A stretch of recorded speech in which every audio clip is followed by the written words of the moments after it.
Dramatic video of a Decatur arrest went viral. The man at the center of that incident has died. You're looking at a new photo of John Scott Jr. He fell into a coma after a medical episode inside the Morgan County Jail. In the community, they've been demanding answers since that video of his arrest was released by the city's police department. WAFF 48's Margot Gray has been following this case since it first came in as breaking news. And Margot, we all want to know, where does the investigation go from here? Nolan, Interim Police Chief Natus Carlisle is now asking the Alabama Law Enforcement Agency and the FBI to review the case surrounding John Scott Jr. formally. Police were initially called to Scott's home last Tuesday after his mother called for help with a mental health crisis involving her son. When officers arrived, they said they spent several minutes talking to Scott to try to calm him down. In police body camera footage released by Decatur Police, you can see officers speaking to Scott as he stands next to an ambulance. They speak for about 10 minutes before Scott starts getting agitated and trying to leave. That's when a struggle ensues and a taser is deployed. In another video taken by Scott's mother, you can hear her screaming at officers to stop hitting her son while he's on the ground. Attorney Canon Lambert and well-known attorney Lee Merritt are now representing the Scott family in this case.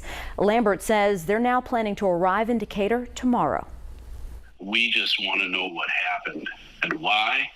It's a horrible situation. We're really concerned that it seems to be a recurring situation, and we really want to try and drill down into what happened in this particular case. As you know, Canon Lambert and Lee Merritt are already representing Steve Perkins, who was killed by police in 2023. Decatur police say after this situation, though, with Scott being arrested and taken to the Morgan County Jail and placed into a cell, about an hour after that, jail staff noticed that Scott was showing signs of medical distress. That's when he was rushed to Decatur Morgan Hospital and then later transferred to Huntsville Hospital, and now a week later dying.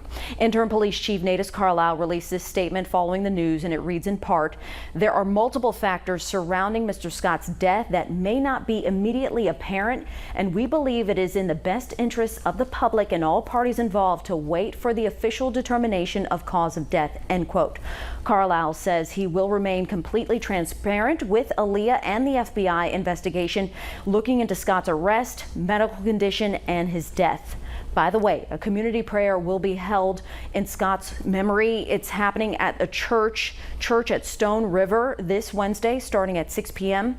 Several questions remain tied to this case. We are continuing to search for those answers, and of course, we will keep you updated as this investigation continues. Nolan? Good to know. Thank